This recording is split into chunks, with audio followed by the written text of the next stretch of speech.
Hello అండి, మనం కింద చూస్తున్నట్టు ప్రాబ్లమ్స్ ఎస్ఎస్సి జీడీ మరియు రైల్వేస్ అలాంటి వాటిలో కాంపిటేటివ్ ఎగ్జామ్స్లో ఈ ప్రాబ్లం ఉంటుంది. దీన్ని ఎలా సాల్వ్ చేయాలో మనం ఒకసారి తెలుసుకుందాము. ఫస్ట్ దాన్ని సాల్వ్ చేయడానికి ముందు ఈ రూల్స్ అనేది మనం గుర్తుపెట్టుకోవాలి.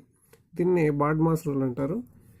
బ్రాకెట్స్, బి అంటే బ్రాకెట్స్ అండి, తర్వాత ఓ అంటే ఆఫ్, డి అంటే డివిజన్, ఎం అంటే మల్టిప్లికేషను, ఏ అంటే అడిషను, ఎస్ అంటే సబ్ట్రాక్షన్. ఫస్ట్ బ్రాకెట్స్ అనేవి రిమూవ్ చేసి బ్రాకెట్స్లో ఉన్న ఈక్వేషన్ని సాల్వ్ చేయడం జరుగుతుంది.